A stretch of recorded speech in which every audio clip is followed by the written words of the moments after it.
ago. No, no. And he was just the way you like him, nice and pasty. No, I wanted to meet Larry Bud Melman. Hey, Charlie. Nobody calls Charlie anymore when they get here. I really wanted to meet Larry Bud Melman. Hold on, I got a story for you here. Wait a minute. Hold on now, Charlie. Wait a minute. What? Got a story, Kathy I want to Lee. meet Larry Bud Melman. Well, let me see. Letterman making a new cable show. Hold on.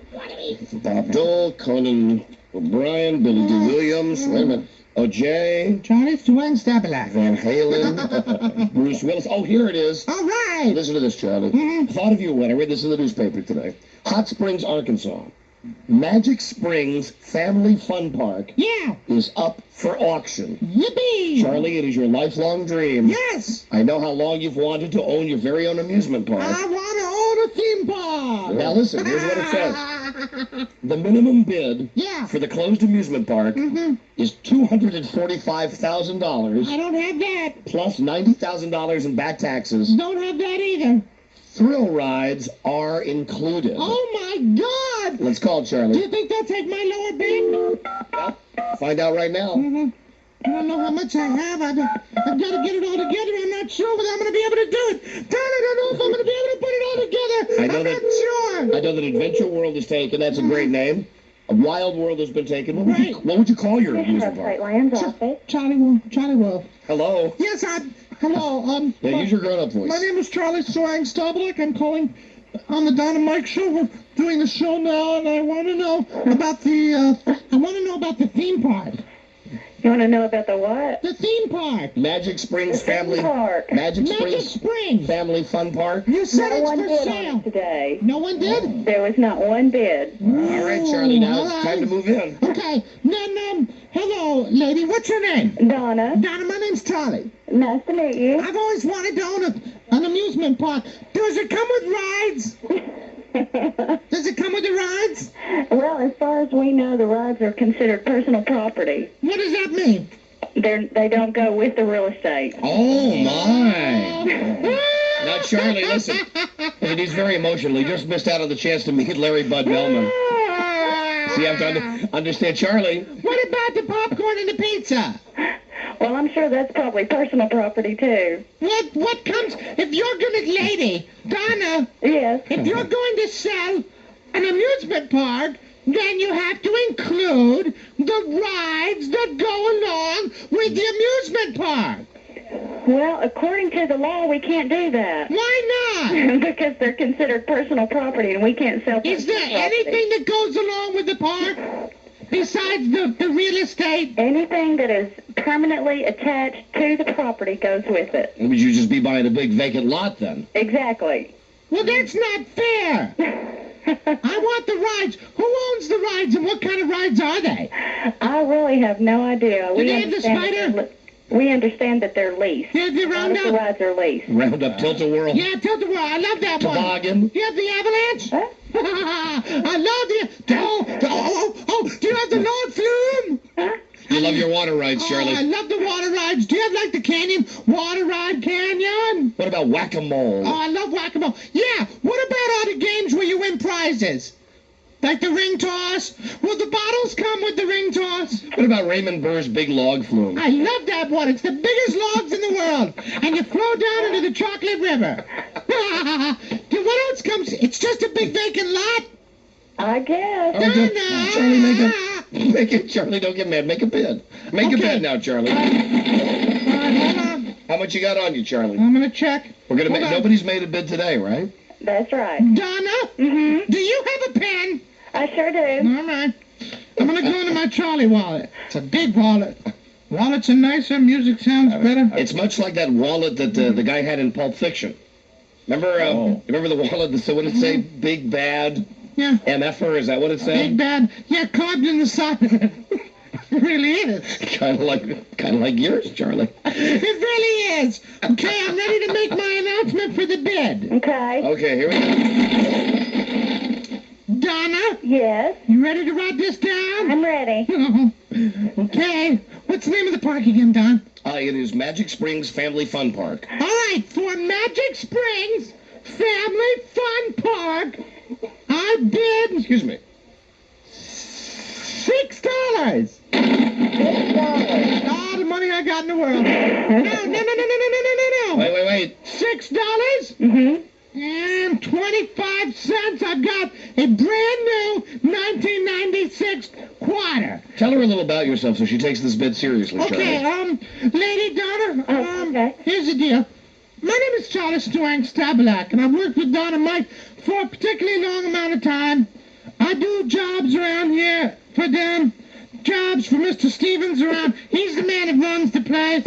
And I really like working with Don and Mike. But what I'd really like to do is someday own my own amusement park. So when the auction was coming out, because Tell her how old you are, Charlie. I'm 48. No, I'm 50. You're 50, I Charlie. turned 50 last December 13th. I'll be 51 this coming December 15th. You tell her what you're wearing right now? I'm wearing overalls with no shirt on and no shoes. Because it's hot. It is really hot, but I'm wearing underoos. You ever seen Full Metal Jacket? Yes, I Lady, have. It's very good. I was asking a lady on the phone, Charlie. Have you ever seen Full Metal Jacket? Yes. You know the guy at Private Pile? You know, the guy that goes crazy and ends The up... guy that they beat up with the soap and then he blows his head off. that would be the celebrity that Charlie most resembles. Looks just Oh, like okay. me. And anyway, I work on the Dynamite Show, and I really was always wanting to buy an amusement park, and I was wondering if you could write down my name and Okay. say that I bid $6 $6. and a 1996 quarter. Okay. Okay, my name is Charlie. C-H-A-R-L-Y.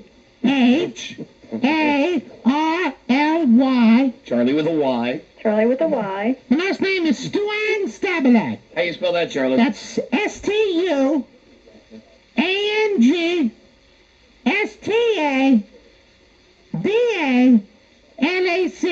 Can you read my name back, please? I've got that. Please read it back to me.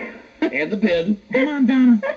Well, the problem is that it was already offered for public auction, so we can't take any more bids for 90 days. Now, listen, hold on.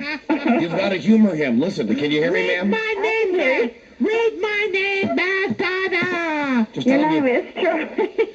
Charlie who? Donna. Charlie who? My last name. Pronounce that last name. Stewang Stabalak. Read it back to me. Say it phonetically. Stu Ang Stabalak.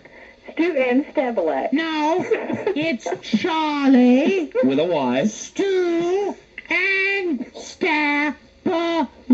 God, what is she, stupid? Come on now, Donna. Please read it back. I'd love to hear my name. I'd love to hear my name said by... Charlie with a Y. Yeah. Yes. Stu and Stabalak. Almost, you almost have it now. No. Now, It's Stu and Stabalak. Stu and Chevrolet. Stu, she said Yeah. Stu Ang's Chevrolet. It's Stu How dumb can you get? Ang Stab Alack. Stu and Stabalak. Not Ann, it's Ang. A-N-G. Like bang. Stu Ang Bang. Stabalak. My name is Larry Williams. You are the Dickman. Bam.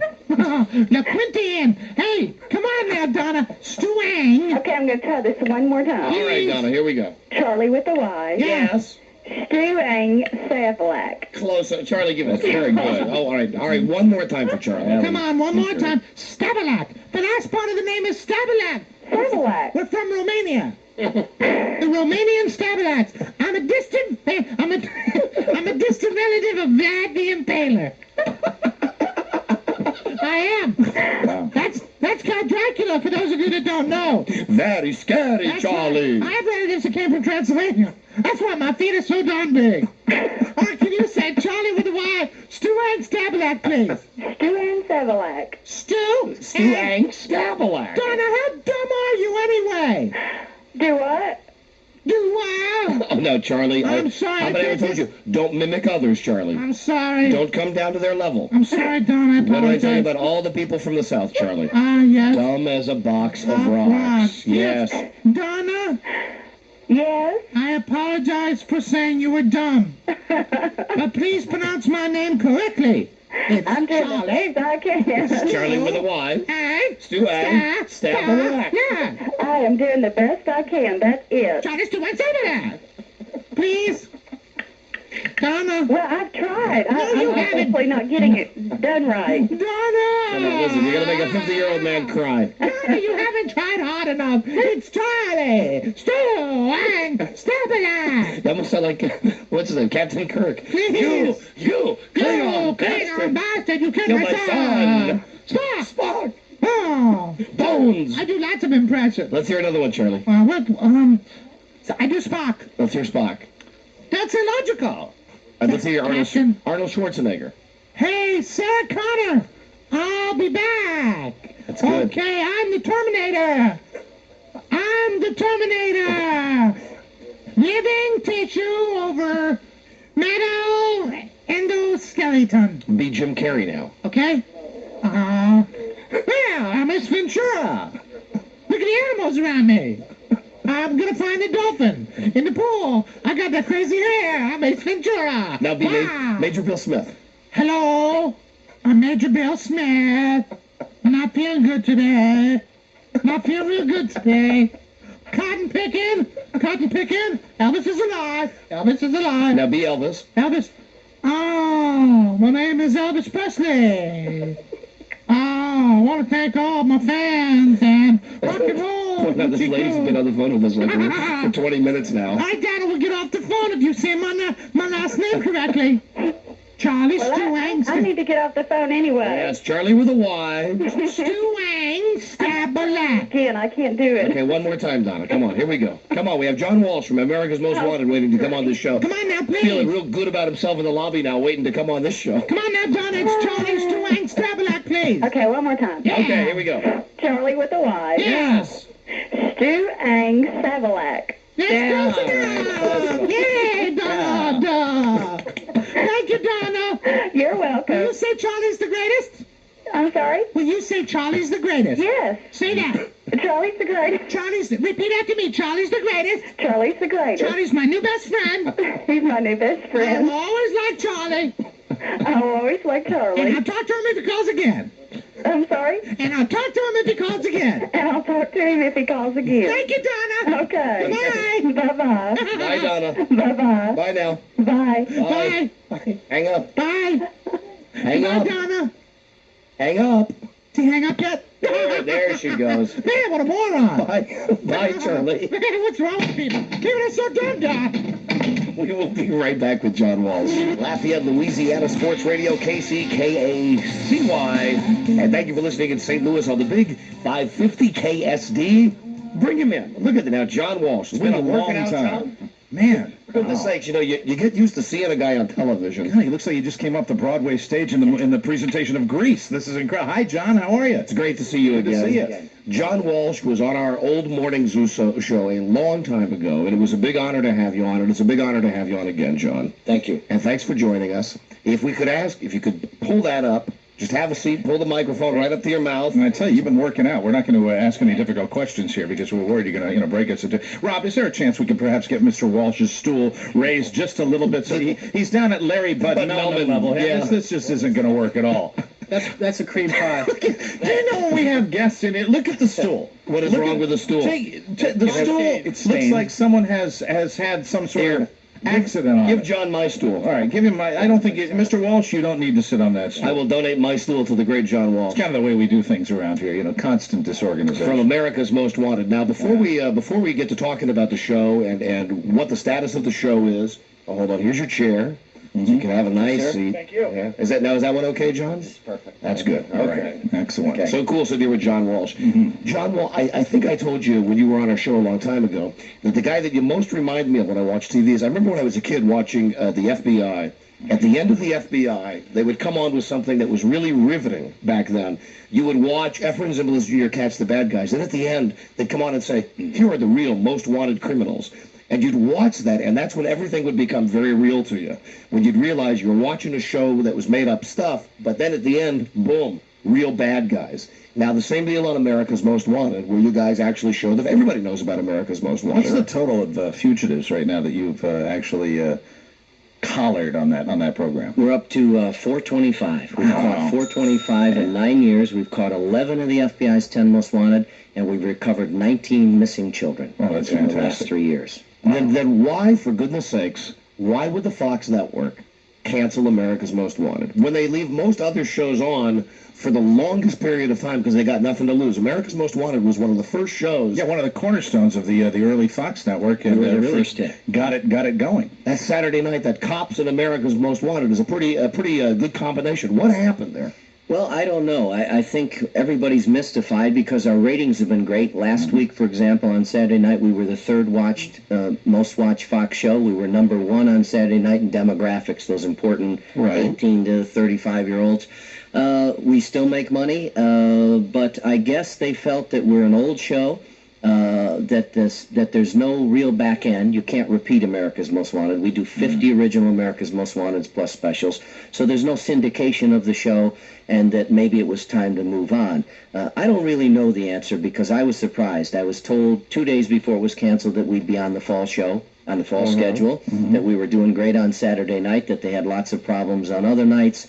And then the day that I was supposed to get on the plane to go to Washington or go to New York to announce the fall schedule, they told me that they decided not to renew the show, but that they had lots of plans for me to stay with the network in many other Do capacities. specials, is that what they told you? Movies of the week. I executive produced my first movie of the week in February, and I had Antonio Sabato Jr. play this guy John Hawkins. It was a big ratings hit, Right. and so now I've contracted to do a couple more. And of course, Rupert Murdoch is in this competition with Ted Turner.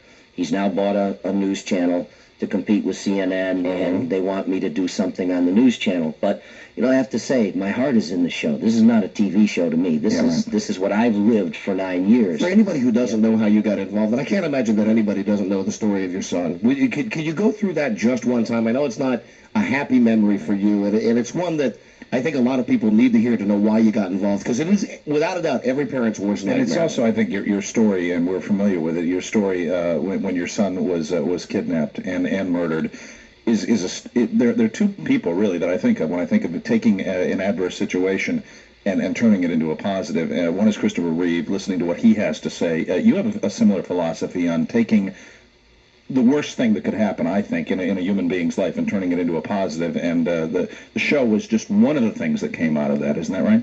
By fate and circumstance. I mean, 15 years ago, our 6-year-old son was with my wife in a shopping mall. She was 3 aisles away. He was in the toy department. Now it's come to light in the last couple of years that a security guard ordered him out of the store. He was watching a video game. Some older boys were playing the game. They got in an argument, and she ordered the boys out of the store. Now, there has been a suspect for years, a serial pedophile, child killer, serial murderer that's in jail in northern Florida. We've never had enough evidence to indict him. His name is Otis Toole. He was Henry Lee Lucas's partner. But 2 weeks later, after the first extensive search ever for a missing child, and Adam wasn't the first missing child in America, nor has he been the last, Adam was found murdered. And it destroyed our life. I mean, I lost my job. I had been a partner in a hotel management company. We were building the Deluxe project of 10 years, a small hotel, and I lost 30 pounds. I couldn't work, and I started to battle for the missing children's bill and started to come to Washington and started to become trying to direct my anger and my bitterness and heartache toward changing the laws. And I started out, this is so strange, battling and criticizing the FBI. #1 critic. They did a movie about us, about our battle with them, and then 2 years ago I wound up being the FBI Man of the Year after I'd been kicked out of the Justice Department building in 1982 for criticizing the Justice Department and the FBI. They gave me this big award in the same building they bounced me out of. You got some balls. If I can be really blunt with you, you got some balls to be able to not only now, 10, 15 years later, but even back then, you're very upfront about it. I cannot imagine the personal courage, and this is no lie, that it took to get on and say, listen, this is the worst thing that could possibly happen, that your child is kidnapped, your child is killed,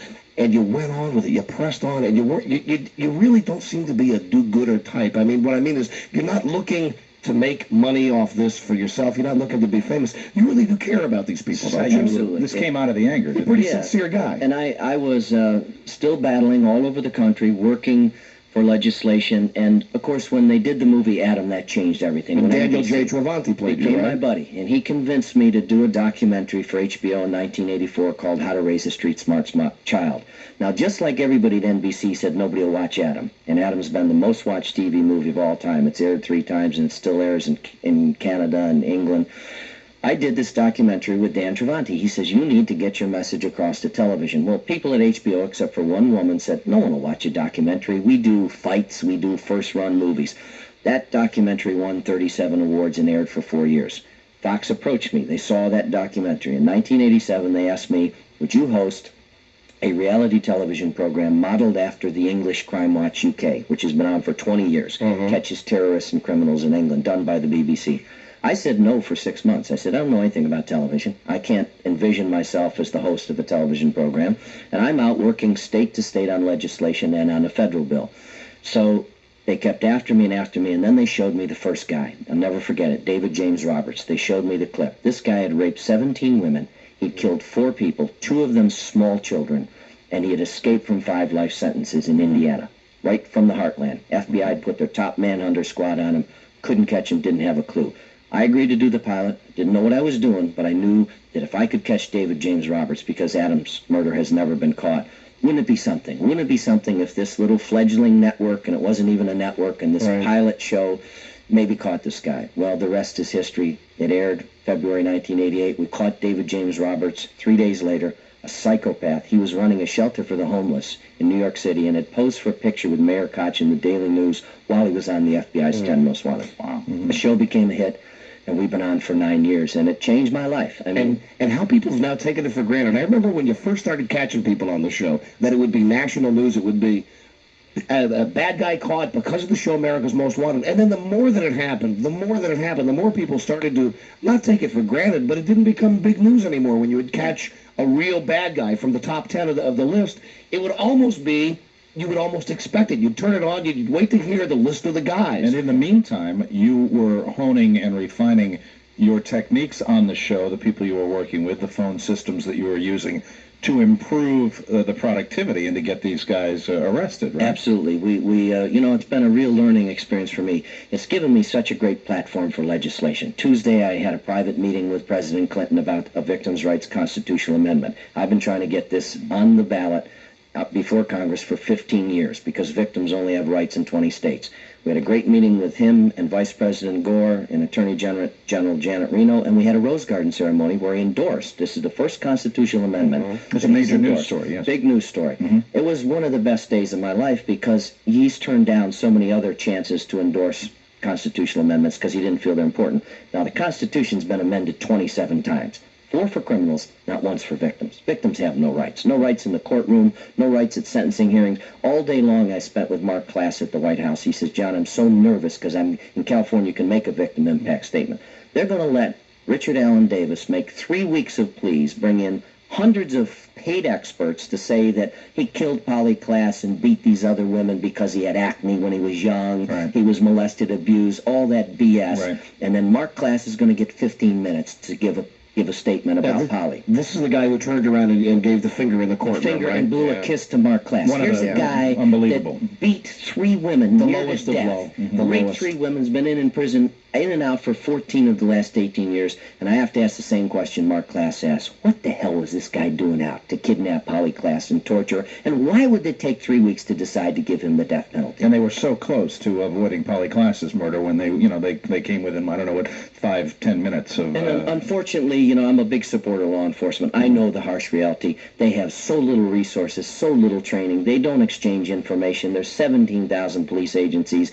They don't really have the resources to track these guys. And the regrets I have about America's Most Wanted going off the air is because I heard from the Canadian Royal Canadian Mounted Police today. They said, John, we've caught 27 of your fugitives in Canada. We think it's a great tool. The fugitives are going to love that this goes off the air. Now they can go state by state. They can, I can put 14 million eyes to these guys and catch a serial killer in one night, get a missing child back, use television. We've made a lot of money for Fox. We've had good ratings. But to hunt these guys down and to get the closure for these victims, great satisfaction. Why do you think it is such an uphill battle when you talk about victims' rights and getting people to testify in court and confront the criminals? Why has this been such a battle? I mean, it just seems to me common sense. Everyone would agree. You know something? The criminal attorneys, the people who represent these dirtbags, have such a big lobby, and they're so strong and so organized, they don't want to see an equal playing field. This Victims' Rights Constitutional Amendment will say 4 things. Victims can be in the courtroom. The criminal has his whole family and everybody else in there.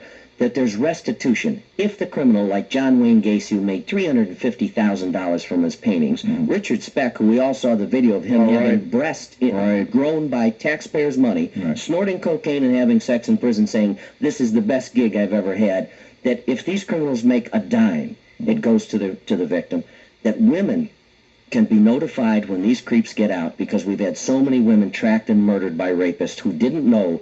The woman didn't know he's getting out on parole. I sat next to a lady at the hearing at the Senate, who I did on America's Most Wanted, had every bone in her chest, including her sternum, broken by a guy who jumped on her chest, slit her throat with a beer can because he couldn't find a knife. He was sentenced to 30 years, got out after 5. They never even sent her the little note to say, you can come to the parole hearing and tell the judge that you're crippled, you can barely talk, you have no voice box left, and that this dangerous man should stay in prison. And, of course, guess what he did as soon as he got out? He raped another woman. These are simple things, and to make the victim impact statement. I mean, I sat in a trial one time where a guy who tortured and killed a 7-year-old girl had 26 character witnesses. When the mother came up there with a picture of the girl to say to the judge, this is my daughter. I'll never see her graduate from high school. I've been given a death sentence. I've been given a life sentence. The judge said, you cannot speak in this courtroom. I don't want you to impinge the rights of the criminal, and I don't want any emotion in the courtroom. Unbelievable. Well, those days should be over. Victims should have it should be a level playing field. It should, I hope in my life I see the day that the victims have the same rights as the criminal, level playing field, because I've heard so many people victims say, I wish I was treated like the criminal. I wish I got treatment like the criminal in the courtroom. How have you and your wife, let me get back to Adam for a second, how have you and your wife managed to keep it together all of this time? I mean, getting past when at the very beginning when it had to be the roughest, even now, it's still got to be rough. I see you seriously getting emotional here when you're talking about this with us. How have a lot of people be interested, how have you and your wife dealt with this? And I would also add to that, what advice would you have for people that have been victims of serious crime in coping? Because obviously you have come out, thank God, a survivor out of all this. I don't have a magic formula. I do know that 80% of parents of murdered children wind up in divorce. I do know our life has been difficult. I've had to travel with these security guys for 9 years. We live a different lifestyle than most people do. But, I think our kids saved our lives. We had this beautiful little girl a year after Adam, and I think we looked at each other in our terrible heartbreak, in our terrible bitterness and anger, and said, this little girl deserves our love, deserves to be treated with some joy and not to live in Adam's shadow. We've had another little boy who's 11, and last year, a year and a half ago, we had another baby boy. So we have had kids for 25 years. I don't have the magic formula, but I did learn one thing, that a victim or survivor will have an up day, the wife will have a down day. She'll have an up day, you'll have a down day. All you have in common is the grief. You have to be gentle with each other. You have to remember who the real victim was. You have to focus in on that there were things that you had in common. And you know what we do? We celebrate Adam's life. We don't think about that one day he was taken. We look at his pictures and his toys and celebrate his life. We were lucky to have that little boy. How do you, listen, you have this all very under control. How do you stop yourself? When this originally happened, and especially now when you found out about the guy a couple of years ago that he was on the loose, what stops you, John Walsh, just the guy, not the TV host, what stops you from just getting on a plane and going down to where this guy is and finding him and just taking matters into your own hands? I'm not advocating that, but what I want to know is what stops you? How do you control yourself? I think every father or every person who's lost a loved one, especially men, in the darkest part of your heart think, I have to do this for my child. I have to get even. But I'm not a vigilante, and I believe in justice. And Ottis Toole is in jail, and if he killed Adam, I believe he did. A lot of police officers do. He's dying of AIDS. He's going to get his punishment. And if he didn't kill Adam, then whoever killed Adam, I believe, will get their justice in the next life. That you're held accountable how you handle yourself. I mean, coroners and non-religious people have said to me, there is good and evil on this planet. It has nothing to do with religion. There are people that are just so blatantly evil, and that you're judged by how you conduct yourself. So I've had those dark thoughts, absolutely. But I truly believe that, what I've been able to do by not being a vigilante, and we've never had one instance of vigilantism in the 9 years on America's Most Wanted, was I've been able to catch more guys than any cop in the history of this country, myself, by holding back, by staying in control, by testifying state to state. I've testified before Congress 32 times by saying I've got to channel this anger and this bitterness towards something productive. I've got to channel it to fighting back. I'm a great believer in fighting back. And believe me, I get very upset, as you can tell, week to week, looking at what these guys do. But you know what? I figured out a way to hunt them down better than anybody. So now let's get to the show. Now that we've had all this background. Yeah, the reason you're here, we're going to have an opportunity today to maybe change some things about what's happening with America's Most Wanted, and I know a lot of people feel like you and I do that the show should be back on the air. It's the dumbest move of all that Fox will leave on shows like, to name a few, Partners, and no offense to any of these shows, but they put shows on and they'll leave them on Space Above and Beyond. They'll leave them on with huge budgets, yet they have one show that does some good, and as you mentioned, also gets them some numbers, and it's a nice little Saturday night package. Saturday night's a bad TV night. Saturday night's a good night to sit around and watch the cops catch the bad guys on Cops. Then you watch America's Most Wanted. You know what else is good about the show? It's sick to say, but you can sit there and be entertained watching these guys get arrested, and you can be entertained, and also this is legitimate. This is reality. That's the amazing thing about the show. No, I just reminded myself about when we were talking about your show today. I said the one thing that I don't like about it is the recreations. I know there's nothing you can do about that you have to recreate. But you know what I remember more than anything from all the shows you've done? A lot of times it'd be funny to see the recreation of the crime. Then the next week, you'd see the guy that was caught, and you'd say, hey, the guy that they had doing the recreation really looks like the guy who was the bad guy. A lot of time and effort goes into that, right? Yeah, Getting those really. things as close as you possibly can. We always go to the scene of the crime. Right. We always use local actors. We always try to stick to the facts. And as strange as they seem, many times the criminal looks exactly like the actor that we portrayed. And, I know the reality that you have to entertain people. If we just showed the picture of the guy, we wouldn't have been on for 6 months. We'd just be a poster show. But the recreations, some of them, the guys do great jobs. Some of them are a little rough, but 15 of our segment producers have gone on to make feature films or do other television shows. You've also had experiences where individuals have been watching the show, The Fugitive themselves, will be watching the show and turn themselves in. 29 of them. 20. Wow. That's what absolutely blows me away. Saves Because TV. they're watching Cowards. Yeah, they're cowards. It Right. saves millions of dollars. I mean, Yeah, but why not be a coward and just call up and say, listen, that's me on TV. Right. Come and get me. Yeah. Absolutely. So they canceled. Now, here's what I would like to know. And I'm asking you now, John, as the guy who heads the show. Fox calls you up and says, that's it. You're off. Have you guys gone to the other networks? Have you gone to, besides the major networks, gone to UPN, gone to Warner Brothers? Is there anybody, first, before we talk about getting it on Fox, is there another network that you've gone to? Have you shopped it around? Has anybody come to you? Well, first of all, I can't knock Fox because truly, to put the father of a murdered child as the host of a television program takes a lot of guts. And over the years, they've allowed me to form my own production company. I have a syndicated show called Final Justice, and they have plans for me, and I'm under contract. So it's not like they just said, sayonara, John, see you around, it's been a great marriage. It's been, they're concerned about what's going to happen to me, what's going to happen to my family, and they've been very fair. It's a Hollywood business decision. Maybe I don't agree with it, but I also said, look, we want to continue with the movies, we want to work you in as an anchorman, etc. Has there been interest from other people? From everybody. From syndicators, from other networks have said, is there a way you can take this somewhere else?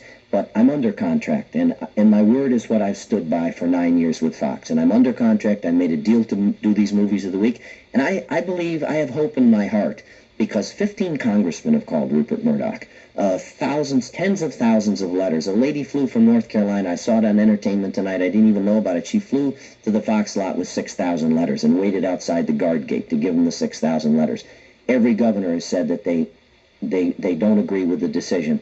In my heart, I hope that come September, because they've extended us from July to September. Now, they've kept the production company alive. We All the have to people do- downtown are still making We're the show. getting rated. Unfortunately, one of our good producers went to 48 Hours, one went to Warner. They have to see a life. We have top-notch people, and they've been loyal for years.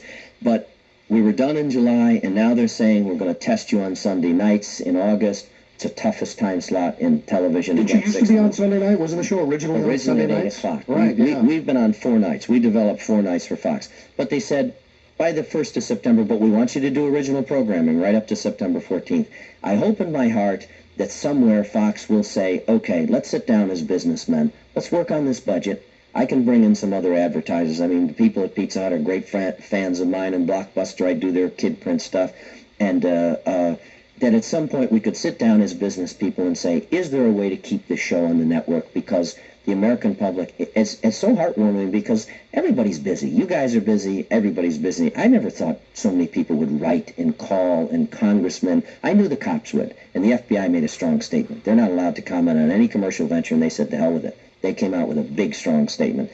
And every police agency, from Secret Service to the Sheriff's Association, the National Troopers Coalition. But what's been really heartwarming is the average citizen who's found the time to call their local Fox affiliate. And many of the affiliates are in disagreement with this. They're sending all the letters out to Hollywood. Right. You know, like WSVN in Miami said, we're for this show. We can't take any more calls. Here's the number you call in California. Now, do you think that all the letters and all the calls are having some impact on Fox? I think, you know, it's a business decision. It's a business. It's not a public television. Yeah, but hold on. But it's a business. Here's what I don't dig about this. It's a business. The show does well in the demographics that Fox wants.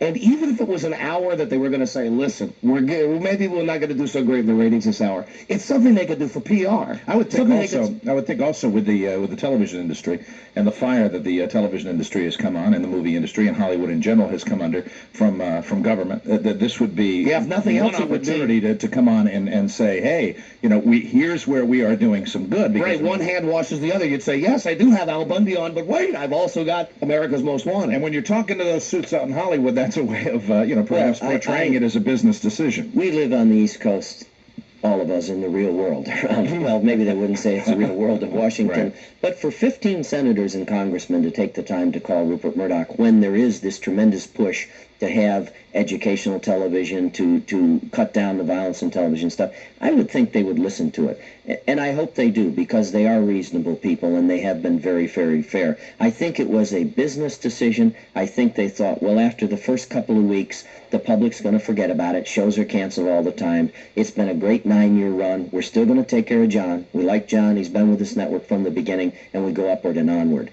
I don't think they were ever prepared for what the public response to cancellation. You believe, and you know in your heart, this show needs to stay on the air. I mean, really, this show I know one thing, that we flew 16 of the 19 missing kids we recovered 4 weeks ago to the foot of the Capitol, and I got to meet the parents, the tipsters that had made the difference, the cops that had gone in and retrieved these kids, one female cop who posed as a kid's grandmother and arrested the guy who kidnapped her. Some of the kids were badly molested, but they were alive.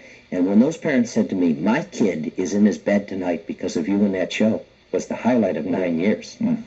Well, let me give the address here.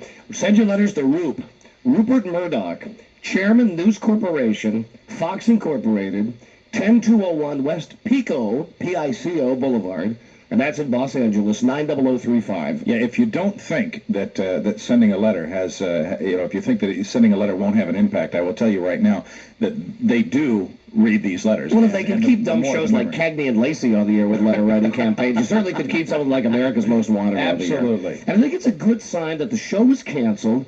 However, then Fox came back, because I know you guys do your production down at Channel 5 here. Right. Fox came back and said, listen, hold on, keep all the staff together. I know you'd lost a couple of people, but that's a positive sign. How would you feel about this?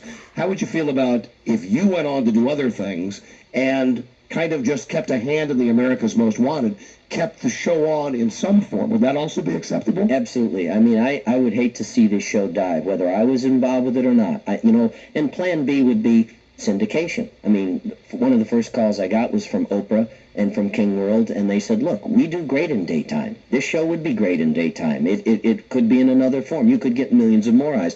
I would just hate, I learned one thing in these 9 years.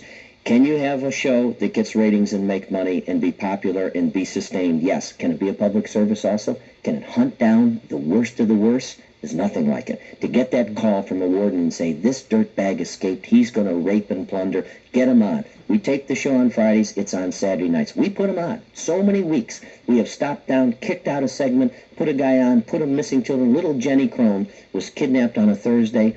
We got a satellite home video of her on a Friday. Stopped down the show, got her on at the last minute. The dirtbag who kidnapped her was out on parole for kidnapping. Number one, he should have never been out.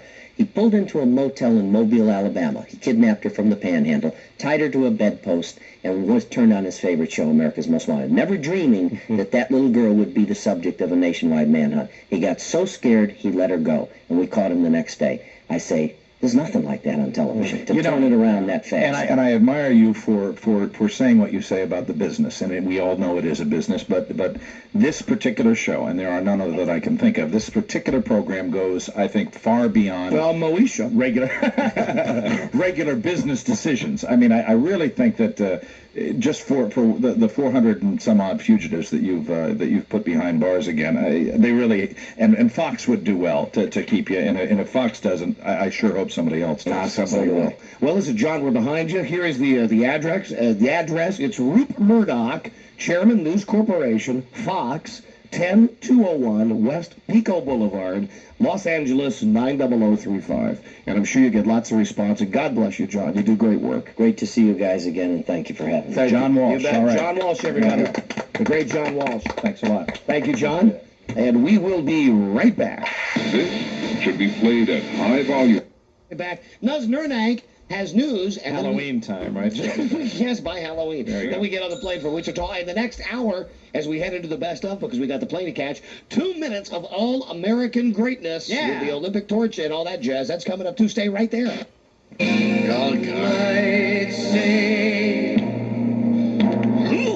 on your Okay. All right. Okay. Quick break. All right. We'll be back. A buzz and news and more bad songs in the next hour. Stay right there. This is the Don and Mike Show. Quiet, numbskulls, I'm broadcasting. Hey, Ferrari, yeah, me and DC were in Detroit the other night. We're driving around. It's like 2 in the morning, and we saw this dude in the middle of the road, and I said, hit him, and then DC, what'd you do? Hit him. We killed him. We drove over the dude. It was beautiful. I'll never forget it. Boys, what attitude?